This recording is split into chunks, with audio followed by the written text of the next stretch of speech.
Good evening. We'll be reconvening at 6:05 p.m.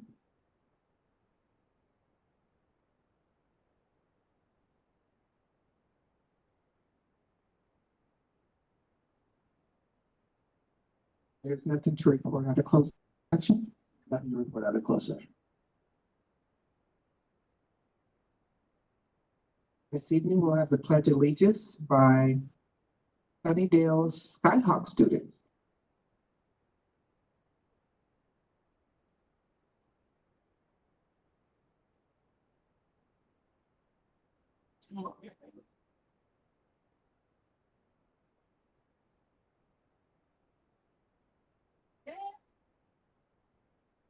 Please stand.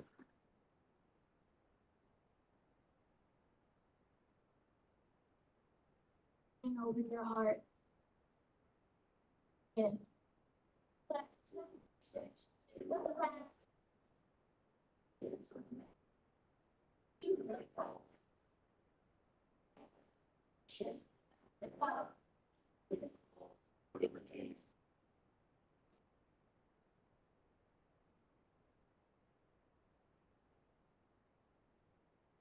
Thank you very much, Skyhawks. Way to go.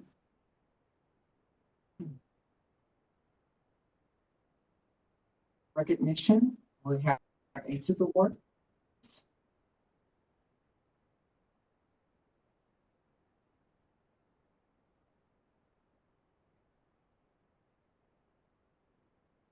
All right. As you may or may not know, the ACES Awards is for the Achieving a Culture of Exceptional Service. And tonight, I would like to recognize 8 employees from Nancy Corey. They were nominated by Ms. Charlene Armstrong, the assistant principal there. So if I call you up and you're out there, come on up here, please. Justin Fly, he's a teacher. Kate Solis, the site computer tech. Jordan, the custodian. Senator Kennedy, the CPS, the coordinating program specialist. Laura Lamero, teacher.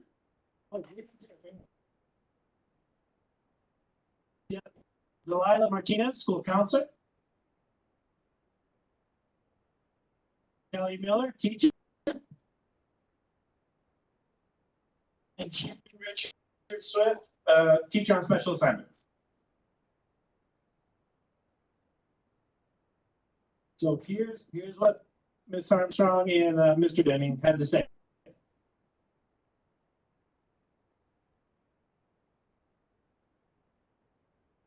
Nancy Corey's Read Across America Community Book Festival on April 4th through 13th was a phenomenal success. Mr. Denning and Ms. Armstrong would like to award the following employees right here the District's Above and Beyond Awards or Achieving a Culture of Exceptional Service for the phenomenal work of taking on tasks that go beyond their expected responsibilities. These employees far exceeded their extra expectations, teachers, technology specialists, and the custodian. They followed through on every task and made the huge event a giant success for the benefit of the kids.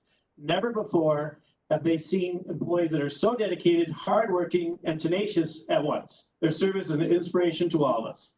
So thank you.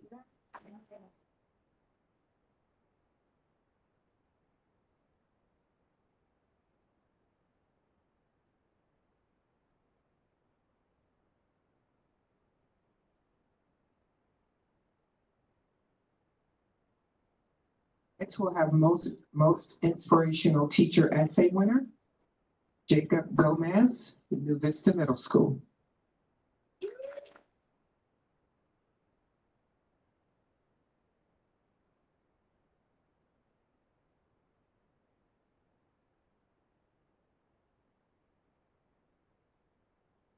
Good evening, everyone.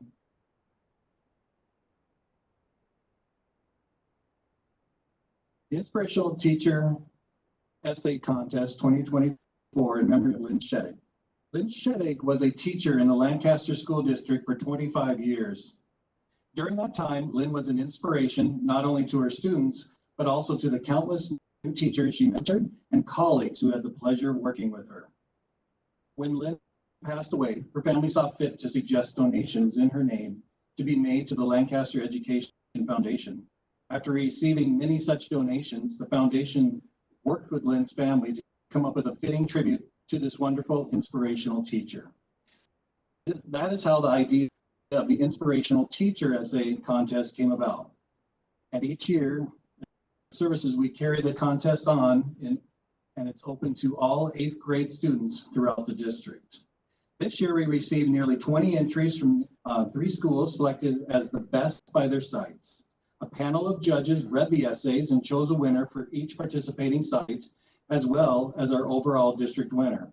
The panel included Lynn's husband and former Lancaster School District Assistant Superintendent, Jim Sheddick, Lynn's sister, Donna King McConaughey, and her husband, Blair, along with retired Lancaster School District teachers, Trish Manduka, Karen Davidson, and current Eldorado coach, Melissa Blanchard. Members of the panel have joined us tonight, so please join me in thanking them for their dedication to this worthy event.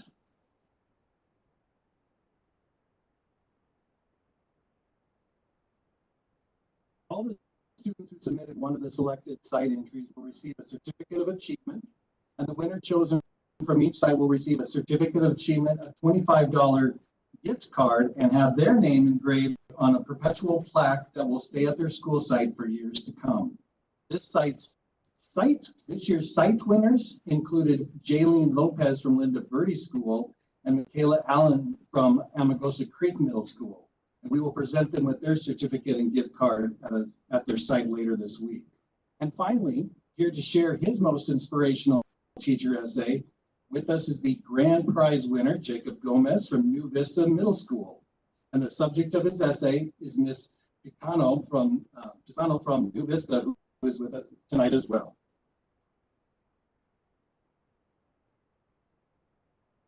I'd also like to acknowledge Mr. Johnson, Jacob's principal from New Vista, and Kelsey Whittle, Jacob's language arts teacher, who dedicated time to this inspiration contest. So I'm going to ask Jacob if you come up now and share his essay with you.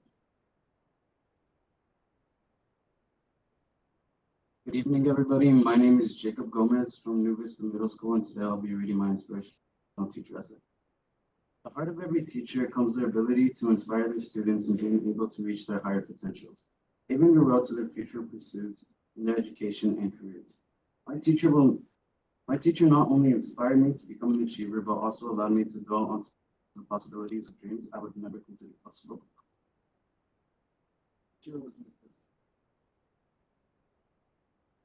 My first reason as to why Ms. Pisano was such a great inspiration to me is due to her dedication in understanding her students and her commitment to go out of her way to ensure her students can be as successful as possible.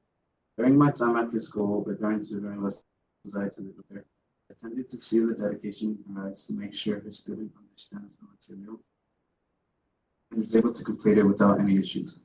For example, towards the beginning of the year, I was having a really hard time with understanding what we were learning in math. So she spent an extra hour of her time outside of school just trying to help me understand it. This act showed me truly how above and beyond she would go for her students. Seeing her support me this way has taught me to be patient as well as kind with others and help them when they are in need of support. The second piece of reasoning I have for her being inspiring is when I presented the idea of an engineering club to her. She was more than enthusiastic to hear about it from a project. She always kept me updated on what would be happening. I like how she didn't see the club. She didn't see it as a club she was in charge of, but rather saw it as a collaborative one. She often made it very fun for the people attending. It was here I learned to embrace the ideas we have and do what we can to make them become a reality. My final reasoning as to why Ms. Pisano is such a huge inspiration to me is because of the way she helped me pave a path onto what I wanted to do in my future. I've changed the ideas of my future many times, but instead of choosing one she prefers, she looks into what I want, helping me see not only the positives, but also the potential negatives of each future. I like how she has a natural gift to connect with students on a personal level, because of my experiences, not many teachers are able to do. I'm grateful to have someone who cares about me and my future so deeply, and I'm sure that without Ms. Pisano, I wouldn't be able to accomplish the goals I set for myself. She has helped me so much in becoming the strong individual I am today. I know I wouldn't have the highest scores, be the president of the club, know my future. For know the future I'd want to pursue it for more and for you. So thank you for everything, Ms. Bassano. I'm truly grateful.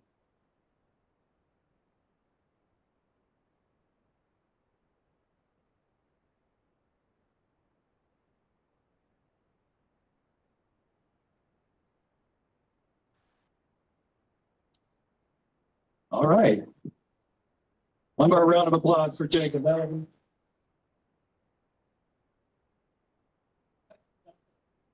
Prize, the certificate of achievement. Your name, it goes on this plaque. It's a perpetual plaque that stays at New Vista, and your name has been added to it. We also have a traveling trophy. Your name has been added, and here the trophy goes to the site. And so New Vista will get to have this in their trophy case for the next year until.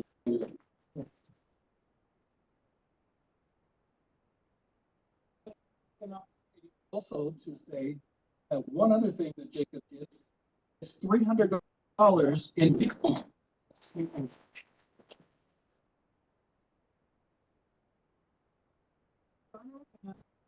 Johnson, if you would come up and Jacob come up as well. Let me get a picture.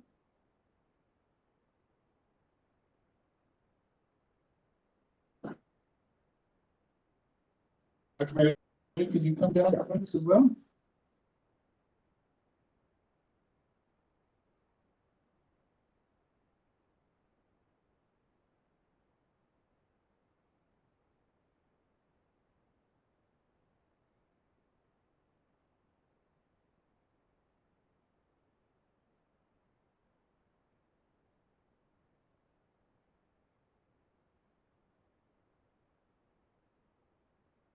Thank you.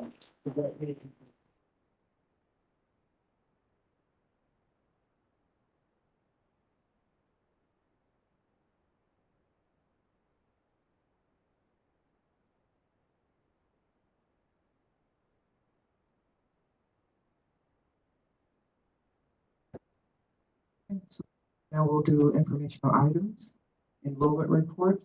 Mrs. Cookson. Good evening, Board. As of today, UTA for 8th grade, we have 14,156 students. ACE, we have 498, for a grand total of 14,654 students.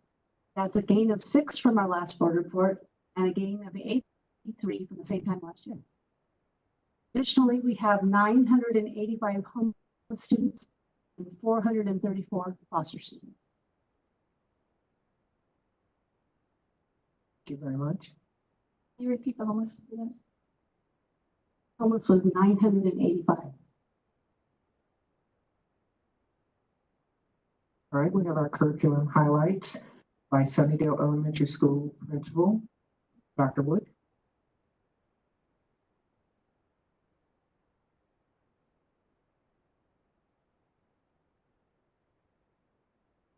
Hello, the Skyhawks are in the house.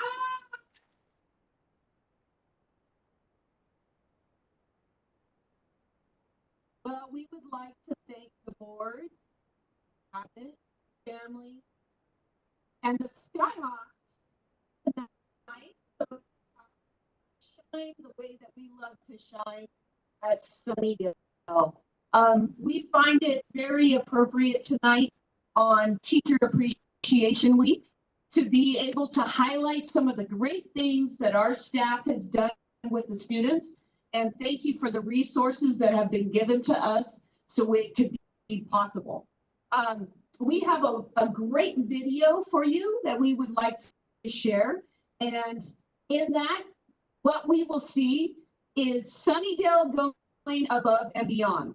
This is not core instruction. This is not the typical day. This is everything that everyone at Sunnydale has done that was not required for them or to them to do. Instead, it's everything that they brought to the students because they love students, they love what they do, and they love to bring opportunity for kids. So without further ado, are we ready? see it along that line right there. You will see all the people who have made this possible and a few that couldn't be here. But this video was a group effort, and this is where our kids are shining. Let's go, Sunnydale.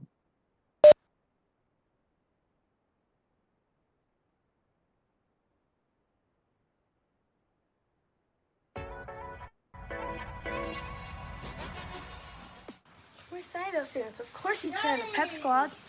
If you like it, yell go Big Blue, go Big Blue. If you like it, yell go Big Blue, go Big Blue.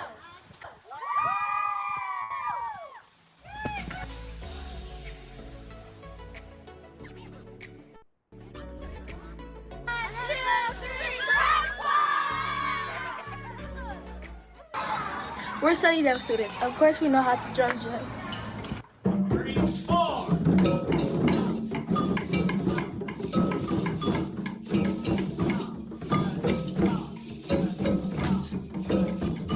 Sunnydale students, of course we use customers' choices to solve our small problems. Ignore it. Tell them to stop. Apologize. Make a deal. Talk it out. We are Sunnydale students. Of course, we have the Learning Center.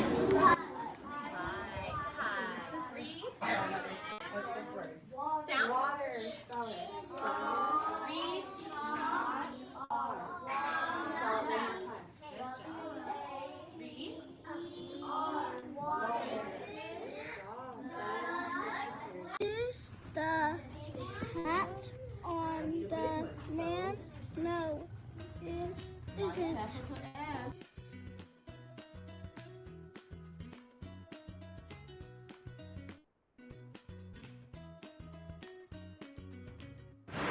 We're Sunnydale students. Of course we're Dance Force champions.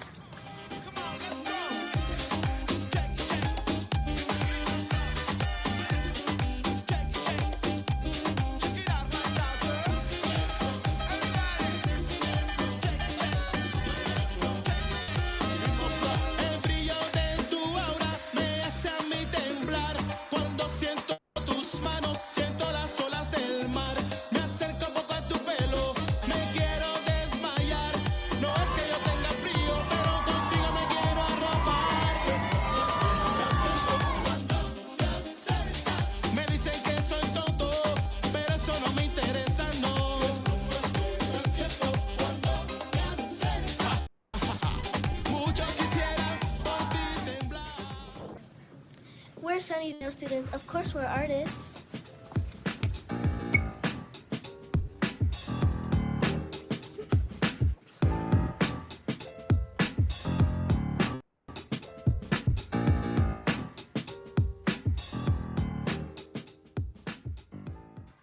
We're Sunnydale students. Of course we won the Sunnydale attendance.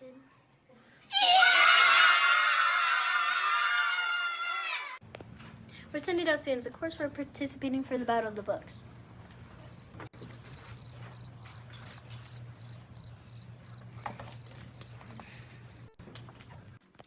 We're Sunnydale students. Of course we're learning to think and strategize in board game club.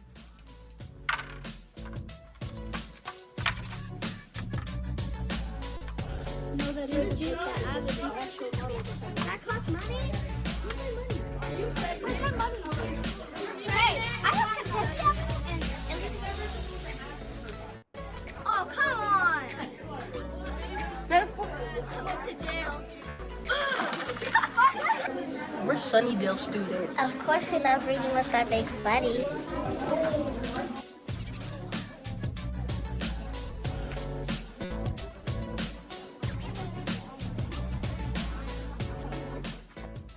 We're Sunnydale students. Of course, we're Black knowledgeable scholars.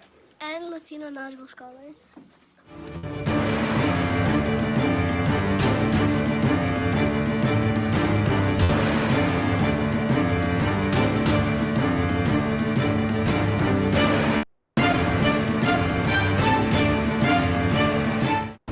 We're Sunnydale students. Of course we got basketball down Friday.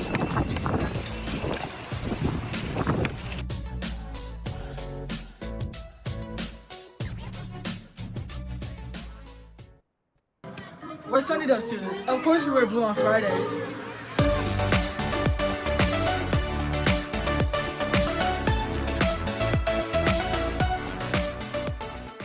We are Sunnydale!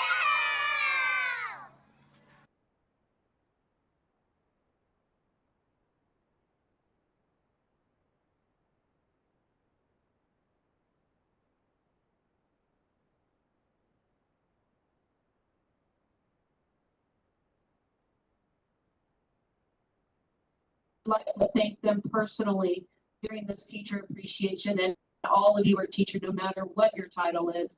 Thank you for the work that you put in for our kids every single day.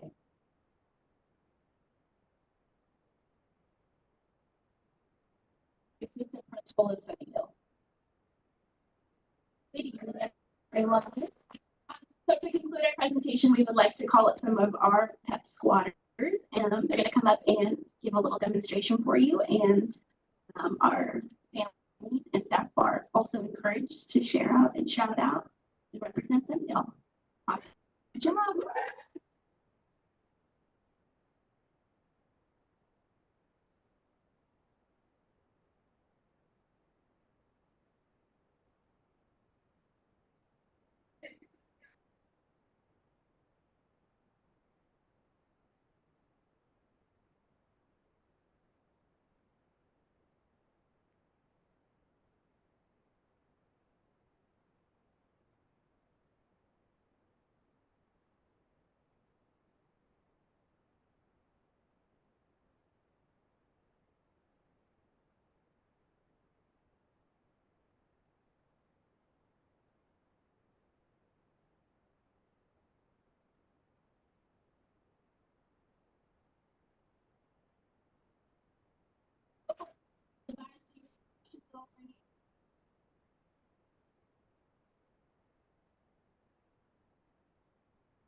Any questions?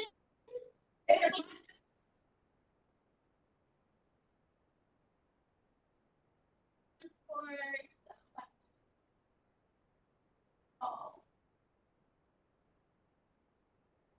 have a question. What grade are each of the students? What grade are you in? Sixth grade. I'm in fifth grade. I'm in fourth grade.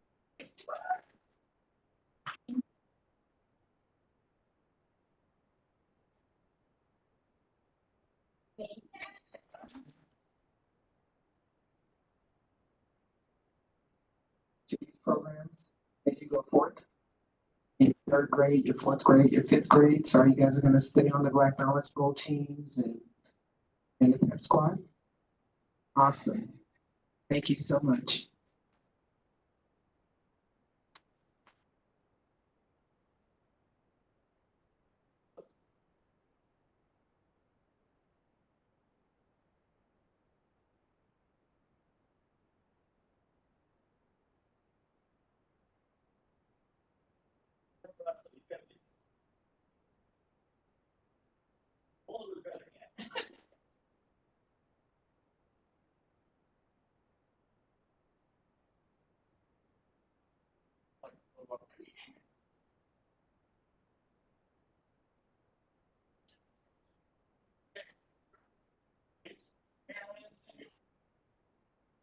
All the audience, okay, you can take back into your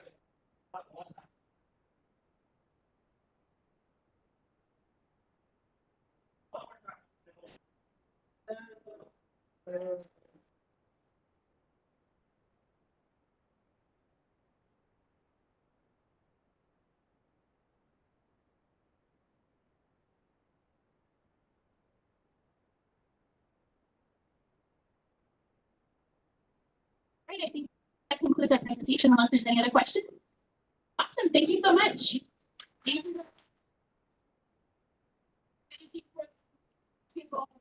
We are using it. Mr. Jacob Gomez, can you come back up, please?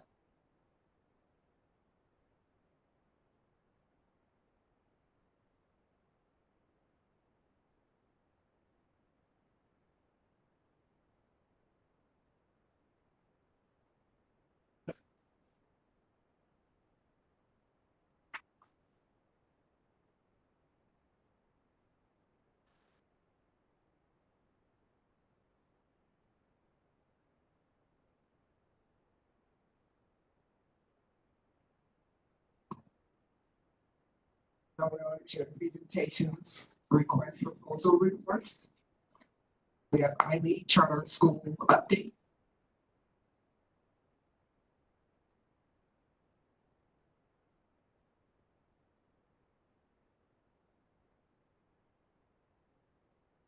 Good evening, board, cabinet, and Superintendent Moretti. Thank you for inviting us tonight to give an update on our charter school, iLead Lancaster. My name is Amanda Fisher. I'm the CEO of iLead, and I'm going to give a brief update on data. And with me tonight is Nicole Kent, iLead Director, and she'll share with you some of our programs that we have at the school. So first, our learner and facilitator retention. Our learner retention rate has remained relatively the same, slightly lower, moving from 74% to 73%, but our facilitator retention rate has grown to 89%, so that's something we're really proud of.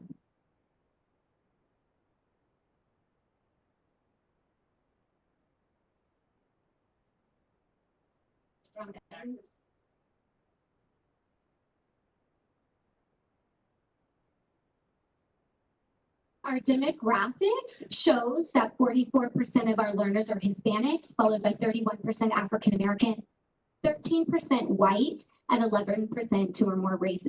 And our enrollment at our reporting date was 795 students. Our number of English learners has declined. It's It's declined, but the reason it's declined is because of our huge number who have been reclassified. So we went from 6% of our learners being reclassified a year ago to 21.28% of our learners being reclassified.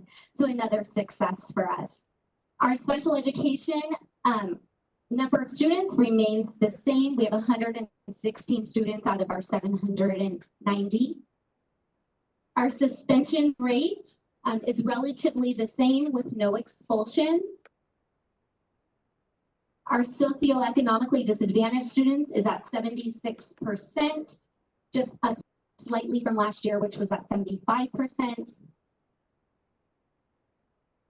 And the budget, which is not how it looks on mine, but it looks on yours, is our revenue for the 23-24 school year was 14.7 million, with our expenses being 13.2 million. So we have net income of 707,000. We also projected for the next 2 years a positive net income, which more than $500,000, which more than meets the required reserves. And the last slide for me to share tonight is our LCAP goals. We're at the end of our cycle for our LCAP goals. So these are the same goals we've had, and it shows how our money is being spent. As you all know, goal one, resources leverage both goal 2 and 3. So everything is kind of rolled up. But we're going to finish wrapping up these 3 goals before we move on to our next LCAP. And I'm going to turn over to Nicole. We received the LOP funds, and so that includes, that's our additional 30 extra school days that we have to do and other opportunities for learners to engage. So we decided to use those funds to do a strong tutoring program after school. We have STEM clubs and activities, little sports program. We ran a summer session and a spring session, and we have a couple of these things that are going to recycle through the next year.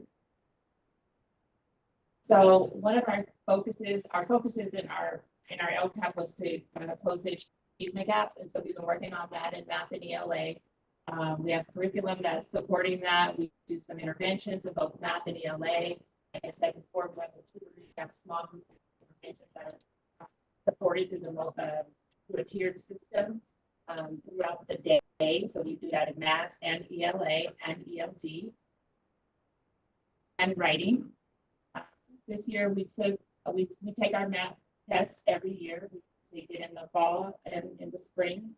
And then that gives us an opportunity to see the growth. And as you can see that in every grade level, every testing grade, they are showing growth in every grade level.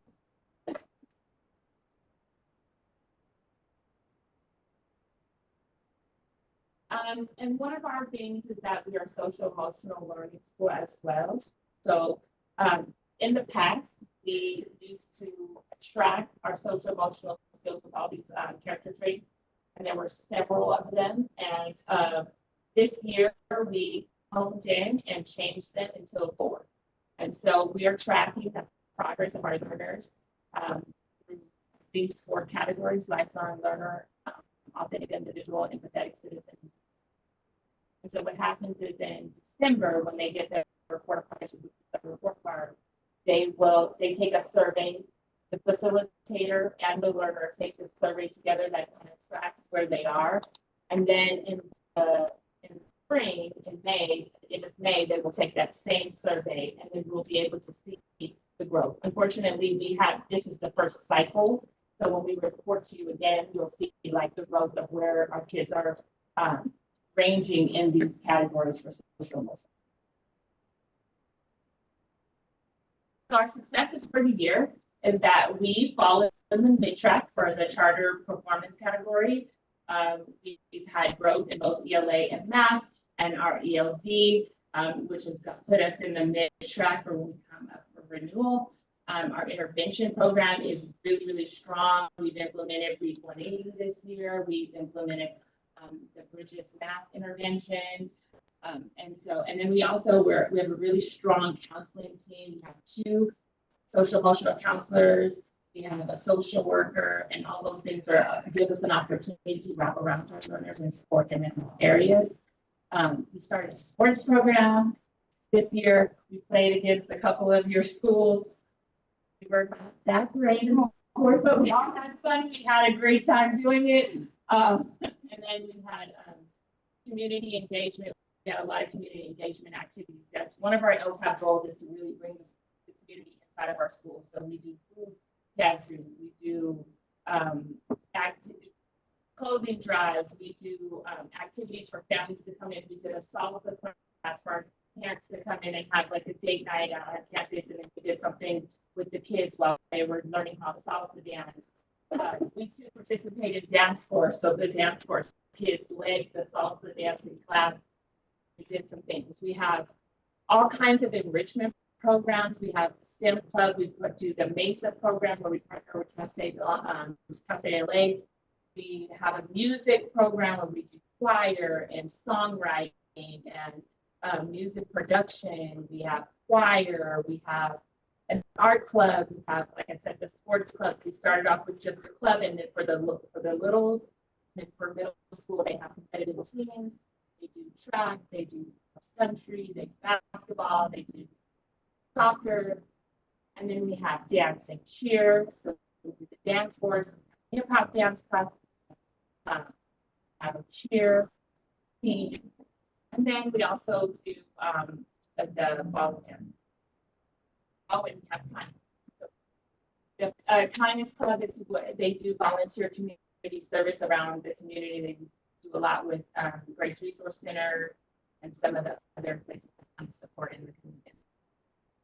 So here's a sample of, because we're project-based learning school, some of the really cool projects that we've done this year. The service project, the glider project is a big one. Our learners start up in 8th grade and learn about flight, and at the end of the project they go out and fly gliders. Dream Up had the ability this year to participate in the Dream Up program, where they have a sample that gets to go up in the International Space Station. They got to go and see it in Florida and see it go up. And we're a leader in me school. We did some shark dissections, a couple other dissections. We did some space inventions, and they're participating in financial literacy, entrepreneurship. So it was a lot. It was a mouthful, but we have really cool things happening.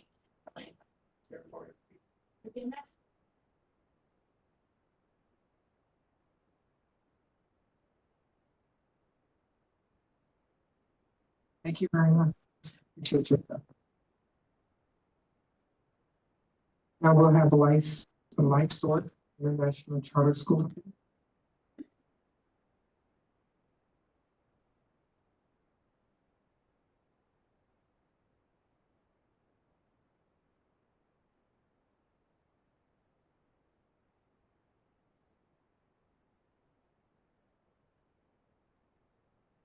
Good evening, Lancaster Board of Trustees, Superintendent, Dr. Marietti, community members. My name is Nicole Hackett, and I proudly serve as principal of LifeSource International Charter School. With me this evening is Mrs. Tanisha Warner and our financial. We would like to acknowledge our board members, Jeffrey Patterson, Joseph Knight, and Ronald Willis, as well as our founder, Dr. Ray Culpepper, who's not able to be here. We thank you for the opportunity to be able to provide you with information on LifeSource International Charter Schools progress thus far this school year.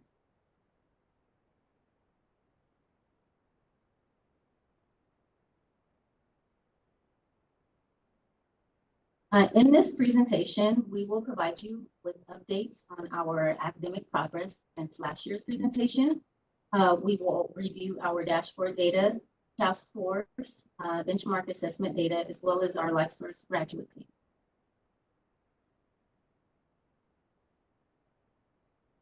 The dashboard data reflects the 22-23 school year. For the 22-23 school year, our students scored 52.5 points below standard in English language arts and 4.6 points below standard in math. These are areas that we continue to target to move our students to higher levels of proficiency. And I just mentioned where we are as far as our CAS scores.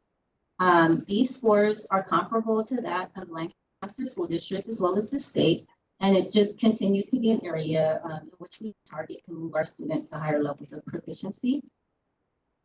Concerning our CAS scores, the scores in 21-22 compared to 22-23 reveals that our students made a 7.65% growth in ELA and maintained similar scores in math. And areas that we continue to target. Another area that we focus on to engage in progress monitoring of our students throughout the school year is via Admentum's Exact Path diagnostic assessment test. It is a adaptive diagnostic test that we take at the beginning, middle, and end of the school year in order to measure the student growth over time. And the goal is to increase the number of students who are scoring in the 75th to 99th percentile region. And the students are making positive progress in this direction, as noted in the slide.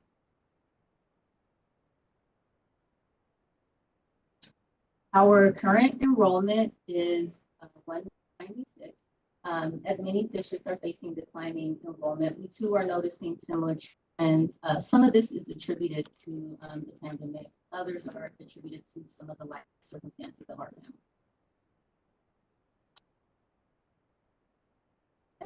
And then one area that we're looking at along with enrollment data trends is the area of chronic absenteeism. We continue to address that area, particularly with our identified groups.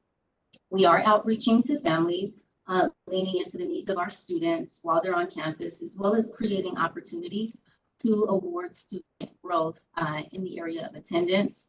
And our rates of chronic absenteeism are significantly lower this year.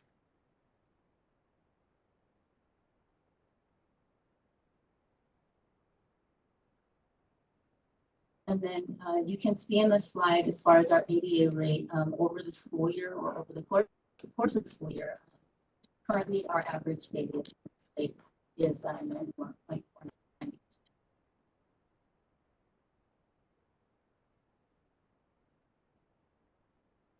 And then moving on to our discipline data.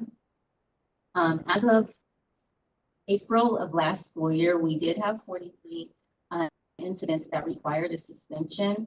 This year, as of April 12th, we had 16. So we continue to work very hard to proactively address issues when they happen on our campus in a restorative manner.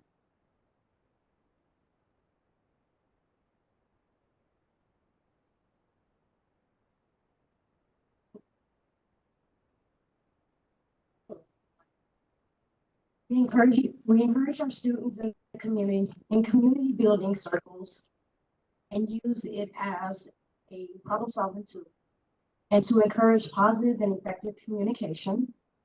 Some of our other restorative practices at LifeSource include the Peace Corner and the refocus process. The Peace Corner is designed to help students self-regulate their emotions. And the refocus process is a means to help students express their perspectives and reflect on previous choices and encourage more positive decisions moving forward.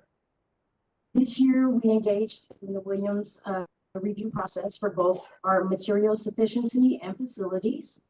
It was determined by LACO that LifeSource has a positive material sufficiency and was issued an exemplary rating for facilities. Our LifeSource graduates who completed 8th grade at LifeSource have gone on to take honor courses in high school. LifeSource graduates from 2020 to 2023. The data from scholars who will graduate from high school between 24 and 27. Over 60% of our LifeSource graduates have graduated from high school. And now I will pass it over to Dusty Nevette for a second interim financial report.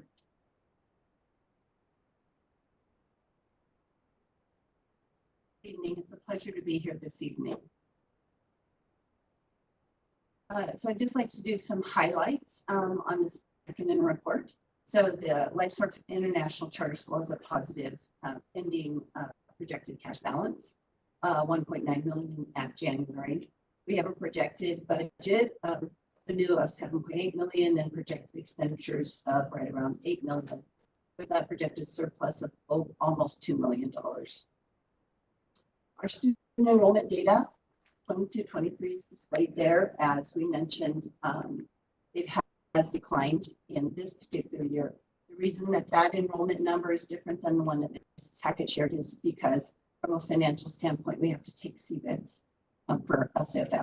So this is our projection for our local control funding formula for student attendance for that. We are at 87.3% collectively at P2. We have a projected 10% increase both in enrollment and attendance in our multi-year for the next several years. Revenue is broken down this way. About 2.8 million is based on student attendance or part of our local control funding formula.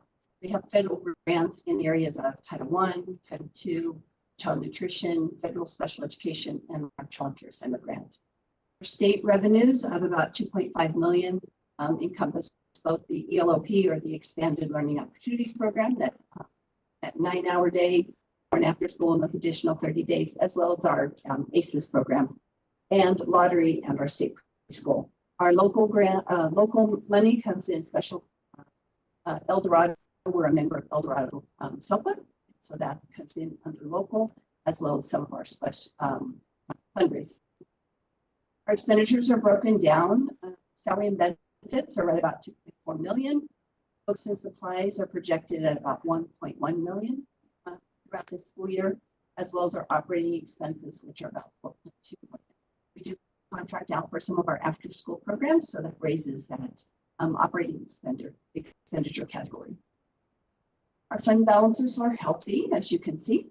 We're projecting about a 27 to 30% ending fund balance over and above the required 5%. You'll see the projections, revenue projections going out the next several years have to do with the increase in enrollment in ABA, as well as a very small COLA next year and a little larger COLA in 25-26. Healthy ending fund balances, we continue to spend down some of those carryover dollars for recovery and educator effectiveness. At time, that concludes our presentation. Does anyone have any questions?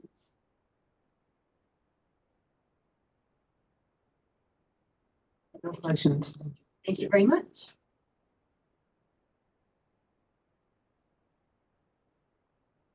And we have baseline voting survey. Marty? This is going to be a video feed.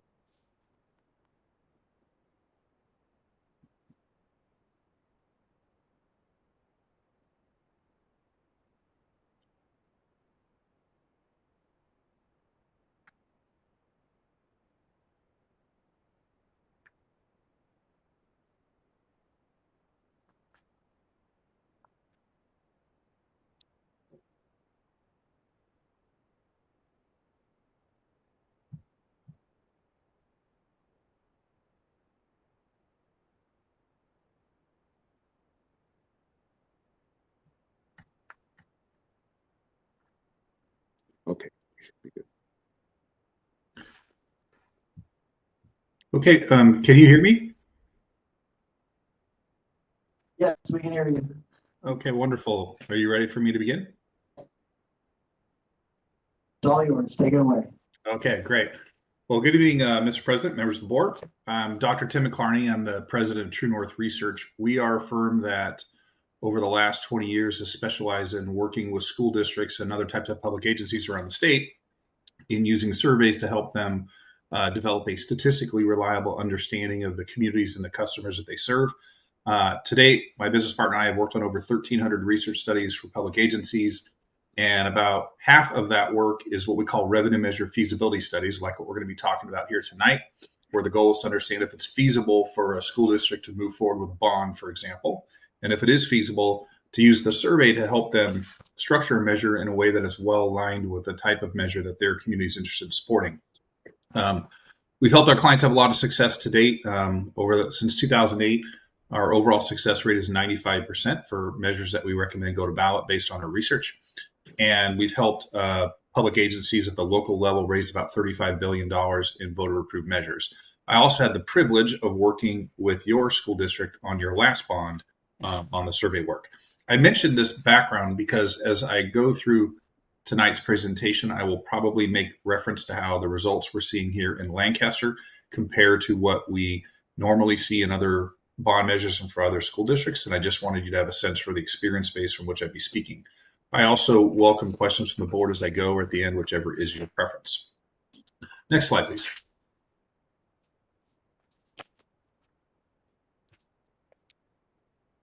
So before we talk about the results, it's helpful to review the purpose of the study as well as the methodology. In terms of the purpose, these revenue measure feasibility studies are really designed to address the bullets that you see here on the slide. The first is to answer that basic question of, is it feasible?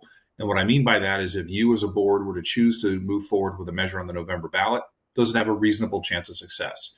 The answer to that question isn't always yes. Sometimes you do this work and no matter how you look at the data, there's really not a clear path from where you are today to where you need to be viable on election day. And if that's the case, I'd be the first person to tell you that. When we do find that there's feasibility, that second bullet kicks in gear, and that is to understand how might we go about structuring a bond measure in a way that it's consistent with the type of measure our community is interested in supporting.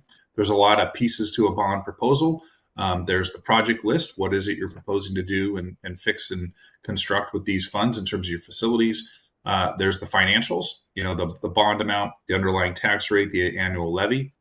There's also issues of accountability. What types of accountability provisions can you build into the measure to ensure that, give confidence to voters that if they vote yes on this proposal, their tax dollars are going to be well spent. So the survey can help guide those kinds of decisions. And lastly, it's an opportunity for us to understand the role that information plays in shaping opinions, your voters' opinions about the proposal. Next slide, please. So in terms of the methodology we used here is the same methodology we always use when it comes to revenue measures. And the first question we always want to ask ourselves when we're sitting down to do a revenue measure study is, what election is it going to be on? Different elections have different turnouts. And as you shrink or expand turnouts, what happens is the profile of your electorate will change somewhat. And so in this case, we were thinking about this upcoming November presidential general election. That is a very high turnout election. And so we went through the voter file of all registered voters within your district. We identified those that are what we call likely November voters, who these are individuals who, based on when they registered to vote in the district in the past, what elections they have participated in since that point, as well as some other demographics, upcoming November election. We then used a process called stratified and clustered random sampling to choose a sample that is representative of that larger November universe on all the dimensions that we know drive how voters tend to behave on tax measures. So the balance of age and gender, partisanship, household party type, geographic distribution of your voters around the district, the balance in our sample matches the balance in your November universe. And that's one of the real keys to making sure that these surveys are representative and reliable. Once we had selected our sample, we reached out using 3 different methods: email, text, and telephone. Everything is PIN protected, meaning only those individuals who we had sent invitations to could access the site. They could complete one survey only. And that's how we protect the integrity of the study. Folks had the option of taking it online or by telephone, as well as in English or Spanish, whichever was their preference.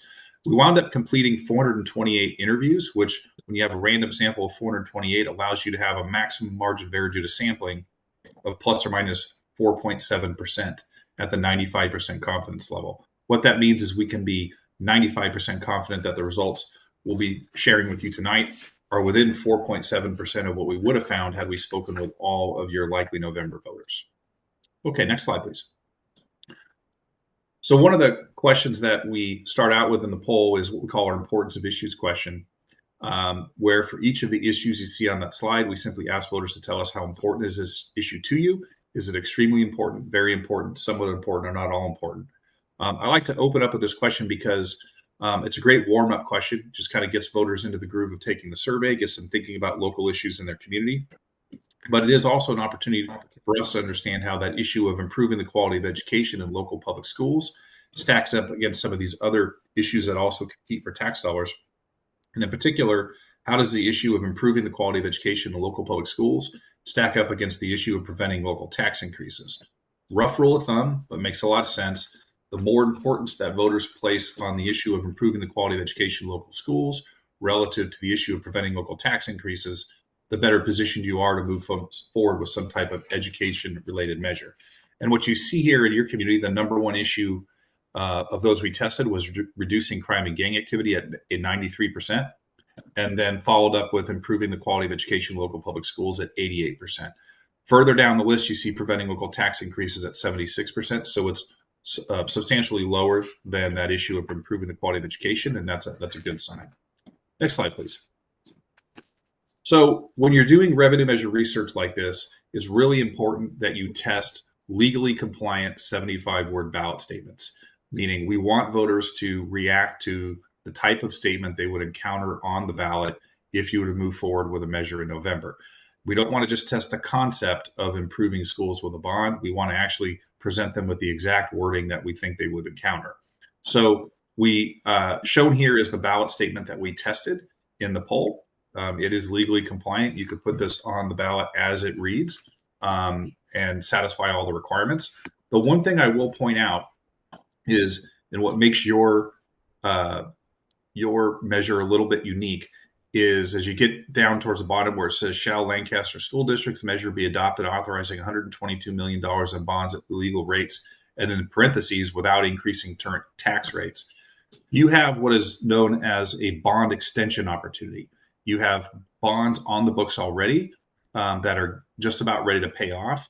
And as those bonds come off, you have the opportunity to put in a bond that will carry that existing tax rate out into the future. And so unlike most bonds that when you pass them, the tax rates that a household will pay go up, in this case, you're just continuing the same tax rate out in the future. You're not increasing it. So that was the language we tested. On the next slide, you'll see 3 different bar charts or bars. We test the ballot language at 3 different points in the survey. We have an initial ballot test, which is the bar there on the left, very early in the survey, where before we've talked about any other real details, it comes right after that importance of issues question. And so they're really reacting to the 75-word ballot statement as it sits. They don't have any other real additional information about the measure. And you can see that at the initial ballot test, you had 71% of voters support the measure 19% opposed, and the rest unsure. Then we have the interim ballot test. That's the one in the middle. This comes after we've had a chance to talk in more detail about the projects that could be funded by the proposal. We also test positive arguments on behalf of the measure. They have yet to hear negative or opposition arguments. And at that point in the poll, support for your proposal went up to 77%. And then the final ballot test comes right after we test opposition arguments. So we test a series of arguments that, that we anticipate if you were to get opposition, this is the kind of statements they may convey. We test those in the poll to pressure test voter support for your proposal, make sure that, the support levels are still sufficient even should you get opposition.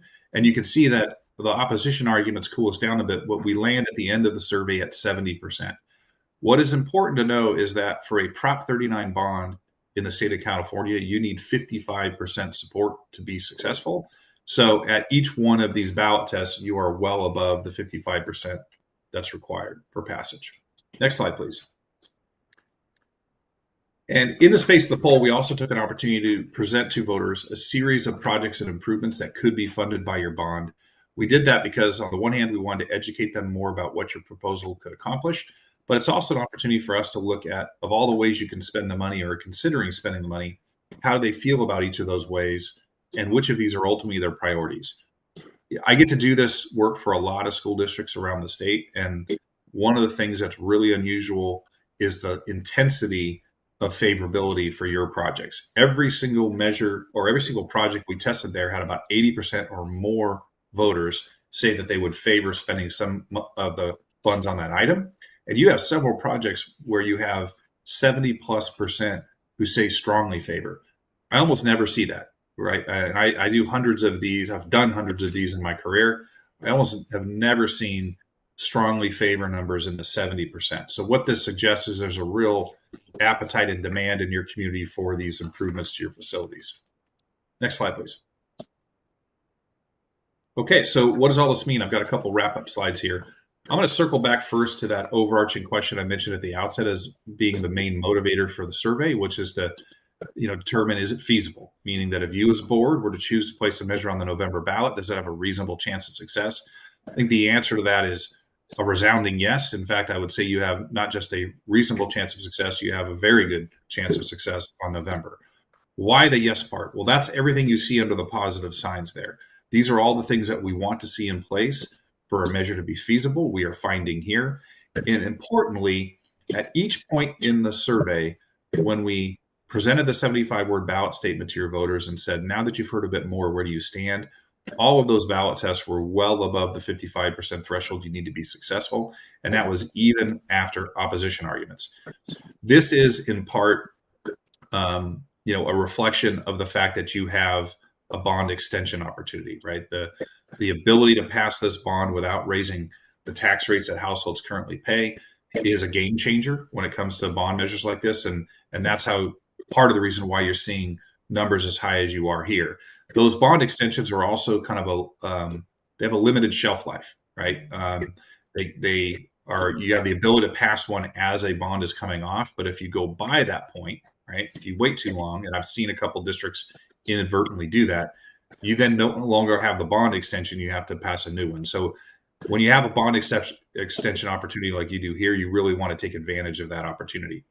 Now, there are also a few challenges that pop out of the poll that we just want to be mindful of. One was, when we tested opposition arguments, it cooled us down about 7 points, right? So those do have some impact. We were still 15 points above the 55 even after that point. So it wasn't putting your bond in danger of not passing, but it is important to keep in mind that the opposition argument shouldn't be the only messages out there, right? It's important to have an independent campaign on behalf of this proposal that is arguing in favor of this proposal as well. The other challenge we just need to be mindful of is the fact that we're heading into an election cycle that is going to be have a bitter, hyper-partisan presidential election, and that's going to kind of set the tone for the election. There are some statewide initiatives out there, some of which might actually help you, some of which might create some headwinds. And so, the bottom line is bond measures don't succeed or fail in a vacuum, right? It's going to be on the ballot with other things out there, and we want to be thinking a little bit about what other items are on the ballot and how we might be able to position this measure relative to those. And the next slide, please. So, a couple observations in closing. The first of which is I just want to remind us, a poll like this is not a crystal ball looking forward to election day saying you're going to get 73% on election day, right? A poll like this is a snapshot in time. It's telling us where your voters are today. It tells us how they tend to react to the types of information they will encounter during an election cycle. But ultimately, what happens on election day isn't dictated by what your poll says today. It's dictated by everything that happens from this point forward. And I say that mainly because you want to be making smart decisions about the type of proposal you put in front of your voters, so it's aligned with the type of measure that they said they're interested in supporting, right? And you want to put the work in terms of communication. And that's really what this last slide is about. The project priorities that we saw that your voters had in terms of repairing and modernizing your older classrooms facilities, bringing them up to current sort of building codes, safety codes, ADA access, removing hazardous materials where they exist, safety and security and STEM-related improvements were really their priorities. And as you think about moving forward, there's kind of two paths in front of you. One is the communications that the district can do as a public agency to just give voters basic information, help give them the facts and figures that they need to come to their own well-informed decision. And then ultimately, there would need to be an independent campaign that would step up and advocate on behalf of this measure. That is separate from the district. It is private dollars, volunteer-led. But that group is the one that will be able to actually go out and advocate for the measure during the election cycle. So with that, I end my presentation. I certainly welcome questions from the board if there are any.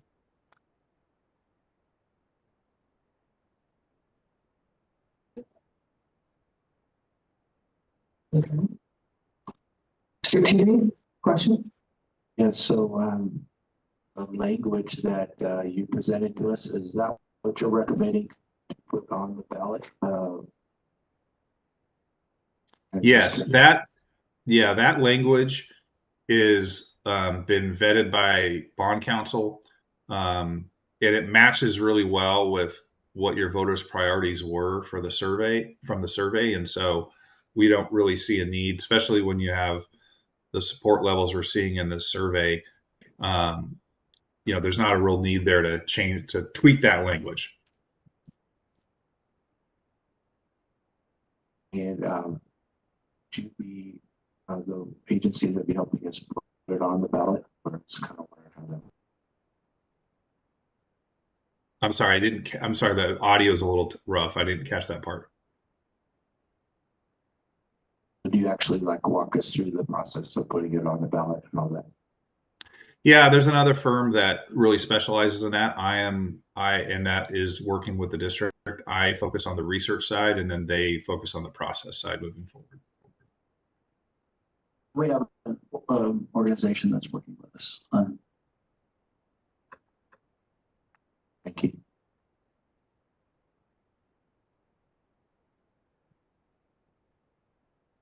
That'll be all the questions, Mr. McLean. Okay. Well, thank you. Have a great evening. Thank you. Okay. We'll appreciate individual action items. We'll have agreed purchase ICU technology, eValve Express metal detector system. So now with us here this evening if you have any questions. So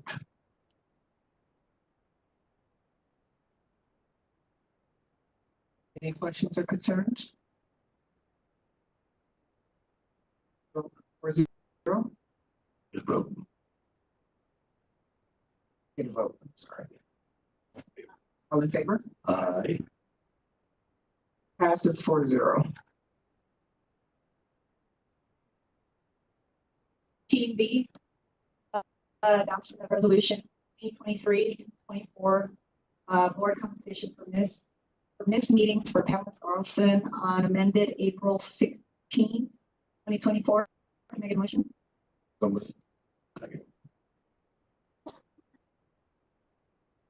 All in favor? Aye. Yeah. You come back now.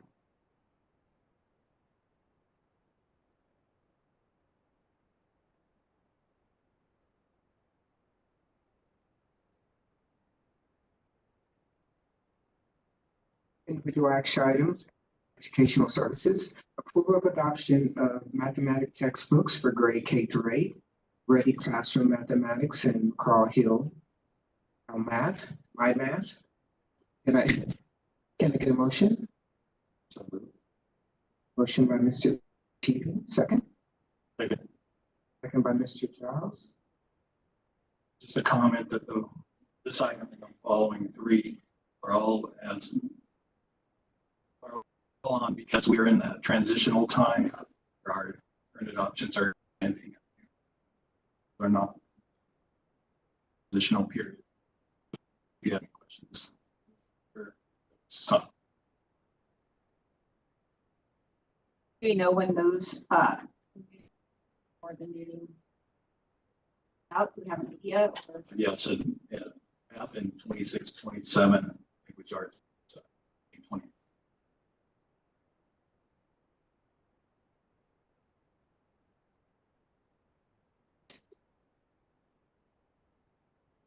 Well, the adoption period of language arts would be 27, 28.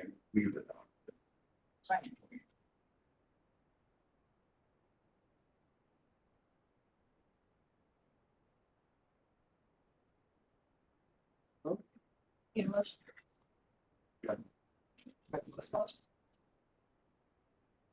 All in favor? Aye.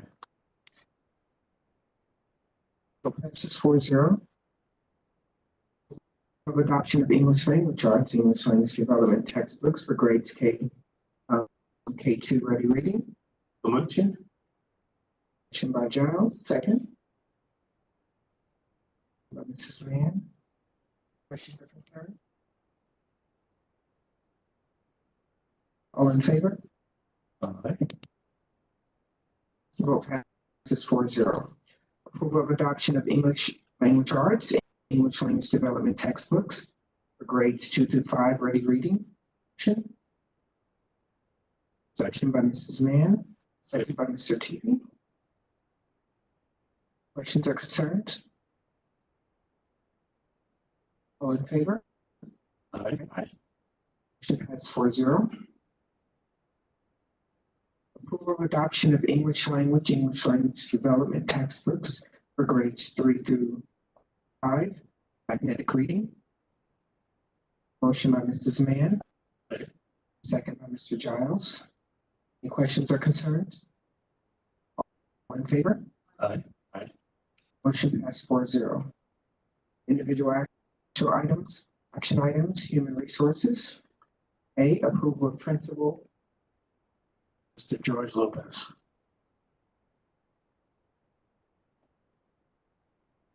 So moved. Motion by Mr. Giles, second by Mrs. Mann. First, you want to put it out? I'm all ready to go. All right. All right. Mr. Lopez has dedicated the last 13 years to Lancaster School District since 2011. He's made significant impacts throughout his tenure, helping develop the STAR and in-school intervention programs used at all middle schools across the district to help struggling students. George serves as the go-to principal administrator coordinator for the ELOP summer program, winter program, and intercessions for the past 5 years. After assuming the role of assistant principal, George's commitment to education and community remains steadfast. He continues to support ELOP still by training the summer school staff. At Amargosa Creek Middle School, George is focused on instruction, after-school programs, budget, and social emotional support models. He is currently earning his doctorate at doctoral degree at California State University, Northridge. And he's in the audience. Okay, would you like to come up and say anything, Mr. Lopez?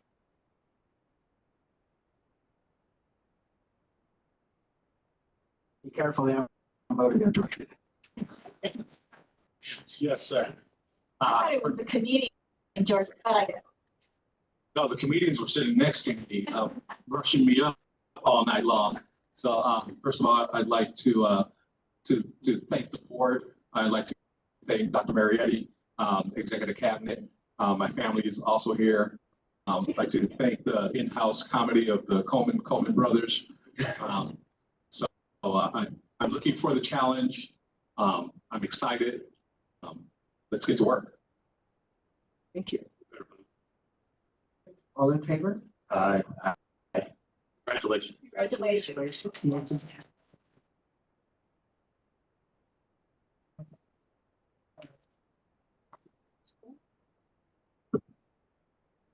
Can I get Ms. Linda Brown. So moved. second? Mrs. Mann? All right. Ms. Brown has worked for Lancaster School District for 28 years, since 1996.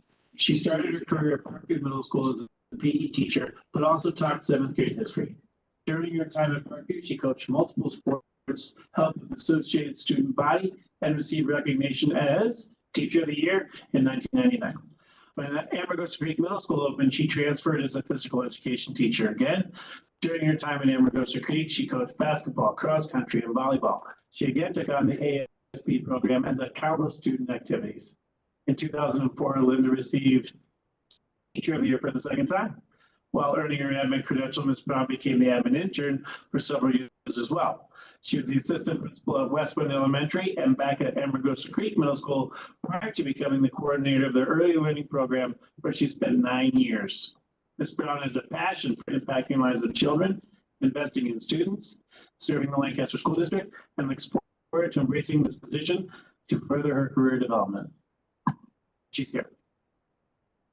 Would you like to come forward, Mrs. Brown?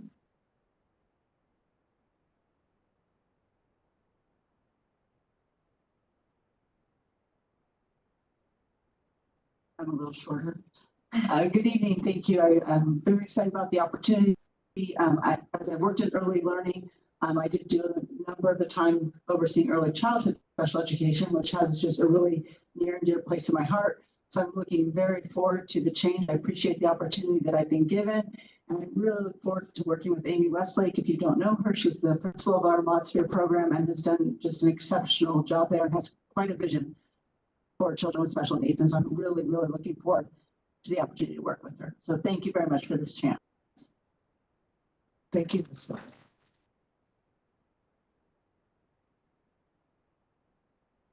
All in favor? Aye. Okay, now you give it a first. Congratulations. Declaration of need for fully qualified educators.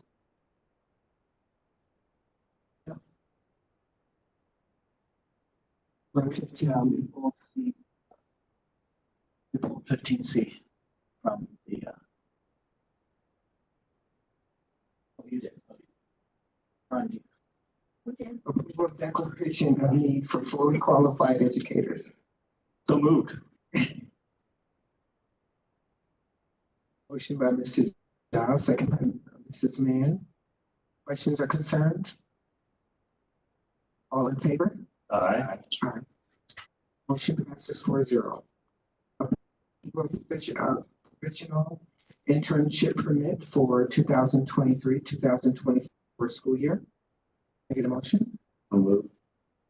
Motion by Mr. T, second by Mrs. Mann. Questions or concerns?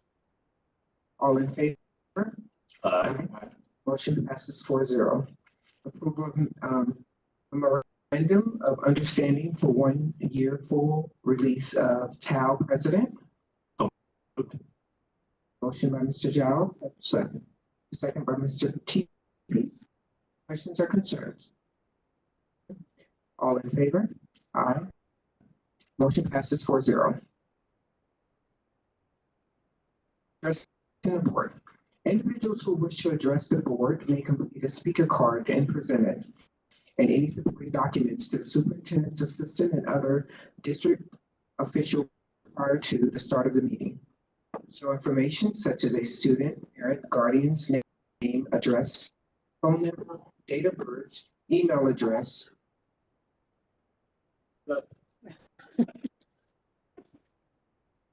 Email address or other directory information is defined in Education Code 49061 may be excluded from the minutes of the meeting by submitting a written request to the superintendent.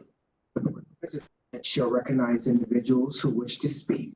Individuals wishing to speak testimony to the board concerning specific items on the agenda may do so. That item has been removed. Once that item has been removed, seconded, and is on the floor for discussion. Time limits of 3 minutes per person and 20 minutes per item shall be allowed. Board bylaws 9322. Board members may ask questions for clarification purposes. However, no action may be taken and no discussion may take place on an item not on the posted agenda. Brown Act. A. Comments from PTA? PTA.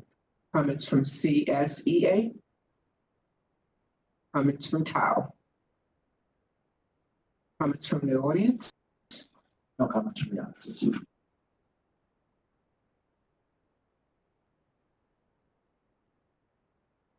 Consent agenda items, superintendent items 7A through 7D.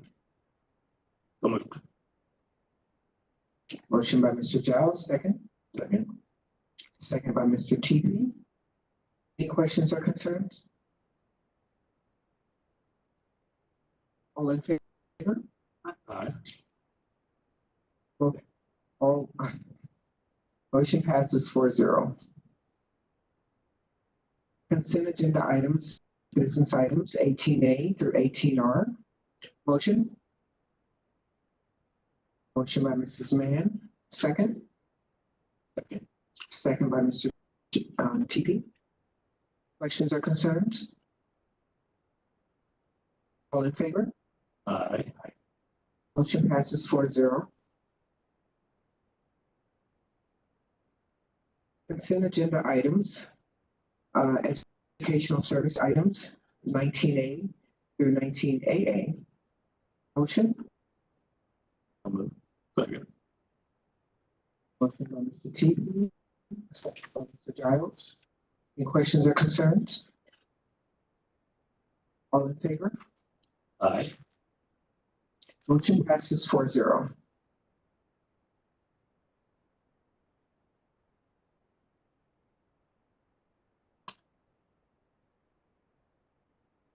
Consent agenda items, human resources services, 28 through 20H. Motion? Motion by Mr. Giles, second. Second by Mrs. Mann.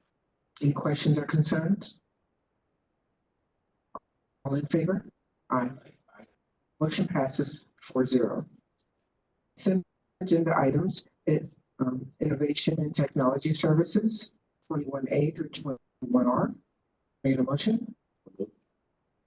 Motion by Mr. T. Second by Mr. Giles. Questions, concerns? All in favor? Motion passes 4-0.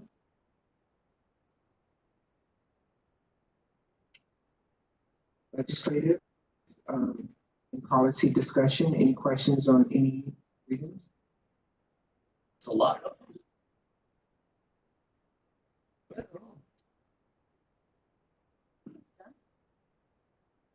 Most of these are mandated by law. Right. They don't really like us two words.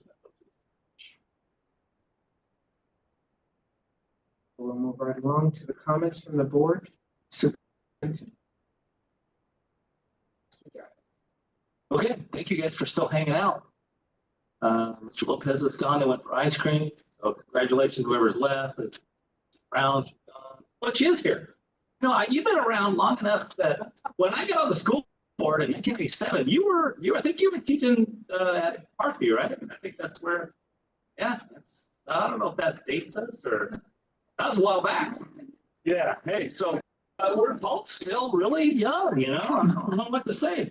My daughter was in middle school and she's, you know, close to 40 around there somewhere. So yeah, anyway. Good meeting. I got to go to the Salute to Heroes event on Saturday. It was a great event. Amigos Creek did a great job. They had a few people. Weather was terrible. It was really cold and windy, and I mean, literally Friday, I swam. The kids were excited. Hey, we're going to swim on Saturday. Then, you know, the wheels fell off of that, and that it was cold. So they pivoted. They moved a lot of it inside, and a lot of great information, a lot of great things to be had. Kids had a good time. I think some of the first responders and stuff had a good time. Veterans had a good time. I got some information too. Actually, I learned a few things too that I could use for resources to help me in one of the jobs I do. So I appreciated that. Congratulations to the ACES people. Congratulations to all our new hires. Sunnyvale Skyhawks, great energy. We love seeing their presentation. Something else. So thanks to the teachers. It's this is the year. I mean, that's the month of the teacher, right? Is it a month proclamation? Well, it is. It's this month's proclamation. Teacher appreciation. Right. So I appreciate teachers. Classified week also. Right. I appreciate, them too. We appreciate all our staff. Couldn't do it without the classified, couldn't do it without the teachers. We have a pretty good team here. That's why I've been around so long. Some days it's funner than others, but when you get to promote good people and you get to see fun things, it makes it worthwhile. And we'll see, it's great seeing the kids excited and doing their thing. So with that, leave for somebody else. Thank you. Mrs. Wayne? Congratulations to Nancy Corey. Thank you to all of the employees, all 8 employees. Great job on supporting our students during America. Jacob Gomez, what an amazing young man. Came in, read his letter, and he dressed to the nines. Wonderful, awesome shoes. So good job, Mrs. Dano.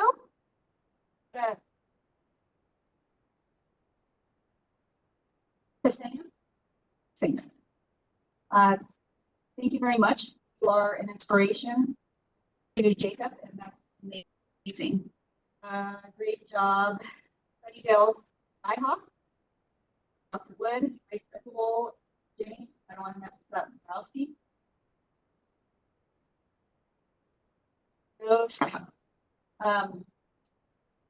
Also would like to congratulate George Lopez and Jacob Brown. Congratulations on your promotions. I know that you're going to represent the district very well. Oh, happy Cinco de Mayo, belated Cinco de Mayo, everybody. Survived.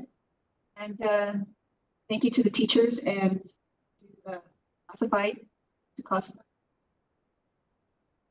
for everything that you do, not only just this week, but every day of the year. Thank you.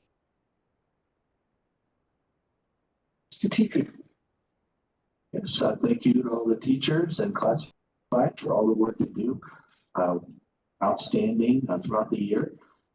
And it was neat to see Sunnydale team here. They had a lot of excitement. It was neat to see all the different programs they're doing at their school. And also it's nice to see the teacher, inspirational teacher essay. Glad we're continuing that. And it's a great success. So really recognizes a lot of the teachers that are doing a great job. So congratulations to Jacob, great speech, and Speciano. And it was neat to get the updates from the Turner schools. So looks like we're on track. We need to monitor those. So it's great to get that update. And also with the bond survey, very positive results. That was neat to hear. And just goes to show all the work, hard work everyone's doing in our district, the support that we're showing. So look forward to moving forward with that. And, and also congratulations to the new appointees. Looking forward to that too. Mr. Child. I went by the new our new facilities building, and they're taking ownership of that thing. They already got a coat of paint on it. It's looking good. They cleaned out, I don't know how much piles of junk, and they're very proud of it already. So I just wanted to make note. They're working like bees over there. So hopefully they're getting everything else done too. But hey, the building's looking good. So it's already looking 100% better than it did. Right. Well, I just want to acknowledge LB. Congratulations. And George Lopez, you're both amazing and you're going to do wonderful things for the district. I also want to acknowledge the proclamations of the teacher, Day of the School Nurse, Teacher Appreciation Week, and Classified School Employees Week, which is later in the month. And acknowledging all the great work that we all do in service of children. Thank you.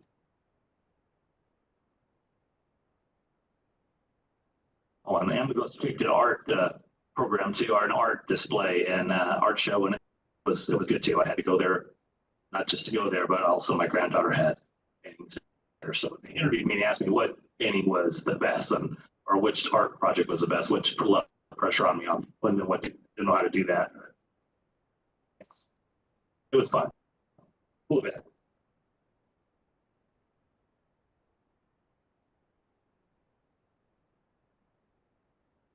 Well, I'd like to send a shout out to Armagosa. I had an opportunity of going to their Salute to Heroes this past week, and despite the really high winds, they had a really nice event.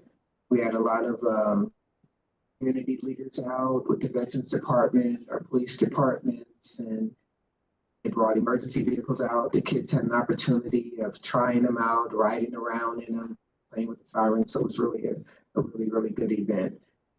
Thank you to Sunnydale Skyhawk students for coming out with the pledge. Excellent job, as well as their squad. I also had a pleasure of attending the Reading Across America event that was done at Nancy Corey. Very nice event. Got to meet a lot of great authors of books. Students had a really good time. And thank you to all the ACES Award winners and their entire team at Nancy Corey for their hard work and dedication. Next, thank you to all the presenters and the updates of all the programs with iLead, LifeSource, Sunnydale team, as well as our new bond measure relationship that we're building with True North Research. Congratulations to all of our new positions and promotions, Mr. Lopez, Mrs. Brown, great job. And other than that, I really thank you, Ms. Cooksey, for the update. As always, we're still doing really good. I'd like to thank Mr. Jacob Gomez for coming out and doing that speech. I know how hard and nervous it can be for me being up here, so I can only imagine what it's like coming up to speak in front of us. It just highlights how important our teachers are. And I know that it's been a really rough year for a lot of our teachers out there. So just knowing he's a prime example of how just every day can make a difference, and not knowing the lives that we're touching with our kids and how priceless that is. And happy Teacher Appreciation Week, all of our teachers. All right, thank you. So with that, there'll be no necessary recess to close sessions. So we'll adjourn this meeting at 7:34 p.m. So move. All right, so motion by Mr. T. Second. Second by Mrs. Mann. All in favor? Aye. So passes 4-0. Thank you guys for coming out and staying.